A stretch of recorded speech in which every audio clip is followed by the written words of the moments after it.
At the beginning of the week, my 6-year-old Emmett asked who was preaching this Sunday, and I said I was.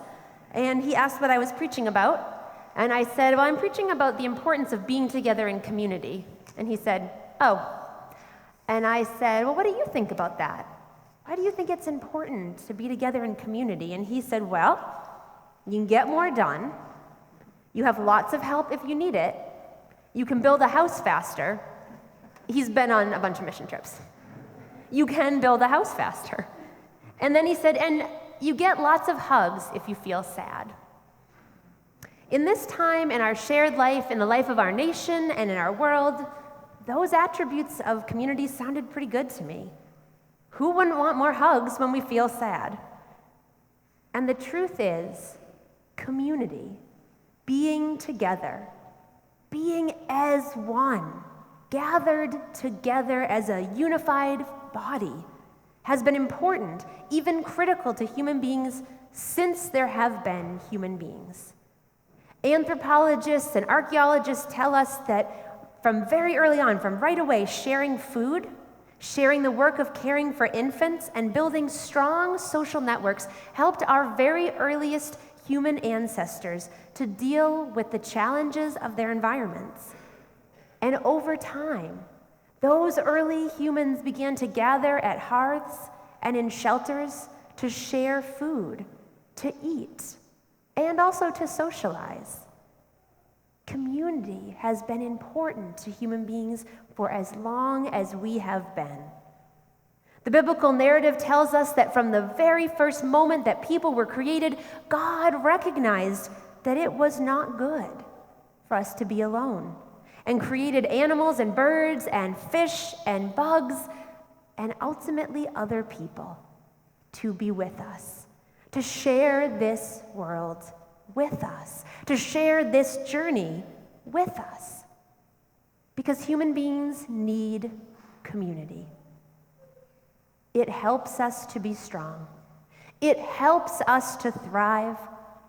It helps us to feel loved. It helps us to nourish that divine light within. It helps us to shine brighter, to do more, to build houses faster, and to get more done. And it feeds our souls. So then that made me wonder why it is that too often, so often here, particularly in our own country, particularly in America, it feels like there's a competing message. It's this competing message that says that the need for community, admitting that we are stronger when we work together, admitting that we crave connection and love, and that we don't like to be and to work alone. That message competes with another, the pervasive myth woven into the fabric of our society, the myth of American rugged individualism. Rugged individualism is the belief that people can and should succeed on their own, and the myth that America itself, particularly in its original settling and then movement and expansion west, was and is and exists thanks to these rugged people working alone, forging new paths, and that we as rugged, independent souls should follow that example. We need to pull ourselves up by our own bootstraps. You need to make it on your own. If you work hard enough and you pull hard enough, you alone, you can make it. That's the myth. The myth says that if we ask for or we rely on help from others to get a job done or accomplish a goal, then we've got the job done and we accomplished the goal, but you haven't really succeeded. Real success comes when you do it on your own, standing alone, forging ahead, bravely going out on a solo mission, and toughing it out. That's the myth. And when we think about it, we know it to be a myth because we know that those first colonists had to work together. They had to work together to overthrow the British. At the time, the most powerful empire and the most powerful armed forces in the world. There is no reasonable way that a bunch of ragtag colonists with their own muskets should have been able to overthrow that finely tuned army of the British Empire, except that they relied on each other and they worked together. And we absolutely know that those early pioneers who moved west had to rely on each other and on the kindness of the native peoples who already inhabited those lands to make it all the way west. I know this because I played a lot of Oregon Trail in elementary school, and it's very challenging to make it all the way to Oregon. I imagine it was very challenging for you to make it back here in your covered wagon. It was a very long walk. A very long walk, yes. I died of dysentery very often in elementary school. We know that the story of this nation is really a story about people being woven together. That's the hope. We don't always succeed and we don't always do it perfectly, but really, more than being ruggedly on our own, the story that we tell is about being woven together. And we know that the best growth and the best learning and the best success comes from when people are together in community. And we also know that throughout our history, we have indeed found ways to overcome this myth, to dispel it, and to come together. When French historian and writer Alexis de Tocqueville visited the United States in the 1830s, what he noted and admired was the propensity Americans had to gather in civic associations, to gather together for community groups, to gather together for worship. He said, Americans of all ages and all stations of life and all dispositions are forever forming associations. We like groups. We like to be together. And yet, 160 years later, writing in the 1990s, American writer and political scientist Robert Putnam wrote that Americans in the 90s, and I remember reading this in school, they were slipping away. We were slipping away from that propensity to be together in community. And instead, we were out on our own more. His book was called Bowling Alone. And he talked about the way that Americans used to go home from work and bowl together in bowling leagues. And now, he said, we're all bowling alone because we're too busy. We're adrift in a sea of busy lives and too much work, and we're a little more untethered. Indeed, in 2013, a national study revealed that only 1/3 of Americans belong to any type of formal organized group at all. Only 1/3 belong to a formal organized group of some kind. Although we interact with each other and we see each other a lot, it seems like we're not as connected in the real and meaningful ways that we want to be, that we strive to be, that we yearn to be. I don't know how many of you watch the TV show Blackish. I watch it. It's very good. I recommend it if you don't. It's clever and it's smart and it's insightful. And in a recent episode, the main character, well, one of the main characters, Dre, the father of the family, is talking at the beginning about the ways that in a time of incredible online connection, all of our social media, all of our networks, all of our ways to talk to each other around the whole world, he says, it seems like in a time when we've found more ways to be connected than ever before, we're less interested in hearing what other people have to say than ever before. In some ways, in a time of incredible connection, there is a part of us that feels disconnected, looking for community. And indeed, in a time that can feel overly full of information and people and talking and words and information and news and connection of a kind coming at us, more of us feel adrift and lonelier than we ever have before. Where are we getting those extra hugs when we feel sad? And the truth is, when you survey Americans, there's a lot to feel sad and stressed about. The American Psychological Association began in 2007 conducting a national stress test, a national survey that looked at the levels of stress and anxiety in our society. And in February 2017, 10 years after they began this survey, the responses showed a significant spike. In fact, they joked, Americans broke the stress meter. We were off the charts. Yes, best ever. Something to strive for. I appreciate Pam's enthusiasm for our success. At least we did it collectively, so that's good. But increased stress and anxiety, what's interesting is that psychologists noted that they saw it across all demographics. all age levels, women and men, everybody. We're all feeling more stressed. We're all feeling more anxious. We're feeling pulled in more directions. And at the same time, we know that less of us are involved in groups and organizations as a whole than ever before. But we know that we are social creatures. We know. We know from what we read and what we study, but we know from our own gut, our own soul, our own heart. We know that we need to be in community. And we know that God observed that about us from the very first moment of our creation. It's not good. It's not good for us to be alone. Now, more than ever, we need one another. It used to be at the end of the 2-week canoeing and camping trip that we take our senior high youth on to the North Main Woods on the Allagash Wilderness Waterway, which, if you're newer around here, you might affectionately hear it just called the Allagash. It used to be that the pickup drivers would bring, among other things for the last night, a bag of charcoal and a grill that stood over the fire pit and some raw hamburger meat and hot dogs. And we would spend the last night on the waterway, and some of you, if you went on the trip at any point in your life, you probably have a vivid memory of this, cooking the hamburgers, cooking the hot dogs, and that was our meal for the last night. We decided more recently, after Brad Barbin showed up with a pizza and said, "Anybody call for a pizza?"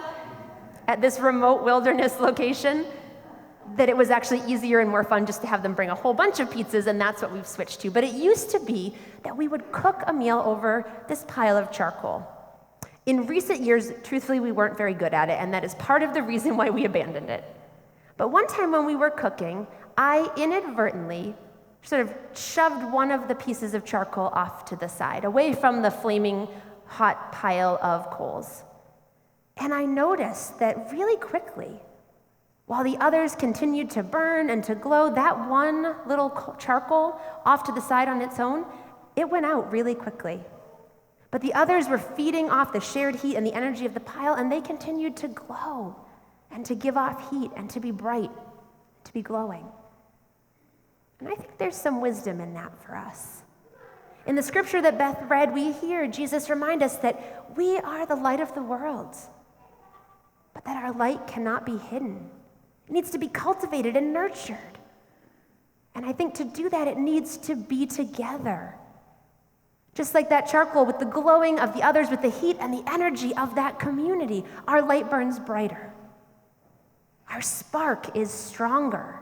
Our ability to accomplish work in the world is larger when we're together in community. We need one another.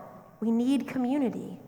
We need to share that spark of divine light in each one of us and have our own light fueled by others. Human beings need one another. Our faith reminds us of the profound importance of community in our lives. Beth also read this morning a passage from Ecclesiastes about the strength of a threefold cord, the strength and the power of coming together. What's interesting, I think, is that in the passage that immediately precedes this piece of wisdom literature, there is a whole part where we find King Solomon, who's largely attributed to have been the writer of Ecclesiastes, observing a man working alone, always on his own. And although the man toils endlessly and amasses an incredible amount of wealth and treasure, he's unhappy. And this sort of sets the stage for Solomon's next observation, which Beth read to us, that when we come together, we are happier. That when we come together, we are stronger. A threefold cord, he says, is not easily broken. 3 braids, 3 pieces of cord woven into a braided cord are stronger than any one piece alone. Stronger than any single part of the whole. And in Hebrews this morning, we heard the call to continue to meet to one another, to be together, to inspire one another to love, to stoke up that fire of love, that brightness of light in each one of us when we come together and we share our light. Now more than ever, we need one another. So yesterday, there was this little concert here. It actually wasn't little. It was a big concert. There are multiple bands coming here all day and all working together to raise money for Harblight Community Partners as part of the first ever Shelter Fest. These were shared efforts to end homelessness and to house people in our wider community. The concert was the brainchild, as you heard before, of Brian Gregory. It started as a little seed of an idea, and then it grew and it grew and it grew into this incredible day-long program involving members of this church and members of Harblight Community Partners team, A&B Burgers across the street, all the bands and musicians, and countless volunteers from the church family and countless people from our community who attended. And the volunteers from our church family reached out and they found more volunteers from their families and their schools and their friends and their workplaces. And that's how it is with community. Alone, I believe Brian could have accomplished some of his dream. I have no doubt. I have no doubt, Brian. But in community, in the community of this church family, that dream could flourish and grow and expand and become something bigger and brighter and more powerful than it could have been if Brian had been toiling on his own. And there are so many examples of that in the life of this church. The River of Life concert, the holiday fair, our youth fellowship programs, our mission trips. I could go on and on. A threefold cord is not easily broken. Together we are stronger than we are alone. We are stronger when we work together as God's people. Being together here in this place can help us to be nourished and nurtured, can help to stoke up that bright light and that fire in each one of us, that divine light that feeds off the divine light of others, helping us to be stronger, helping us to be empowered to go out in the world and do the work ahead, helping us to do God's work, to follow Jesus more closely, inspired by and encouraged by one another. And the best part is, the absolute best news is, there is always room for more. This community is never full. There is room in the heart of God for all of God's people, and so it is here in this place and here in this space. There are dreams yet to be dreamed. There are groups yet to be formed. There's work yet to be done. There are concerts yet to be thrown. There are new things we haven't even yet conceived of because we haven't yet met the people who are dreaming those dreams. There is always room for more in this community. So invite friends, invite your neighbors, invite your family, invite strangers off the street, because the good news is there is room. And the truth is, we need them and they need us. We need each other on this journey of life. We human beings sharing this spiritual adventure. We need each other. Today's meeting after worship is a wonderful reminder to me of the power and the strength of the community in this church family. Like our very earliest human ancestors, we're gathering to share a meal across a table, to talk and to think and to learn and to grow, to figure out how to tackle problems together, to figure out what lies ahead, to make decisions about the future of this church family that we so love and in which there is room for all. We have the opportunity to be the church together. Jesus reminds us that wherever 2 or 3 gather in his name, he is there. And community is there. And so it is. And so may it be. And so may we work to see it be so. And may we be free with those hugs when you're feeling sad. Amen.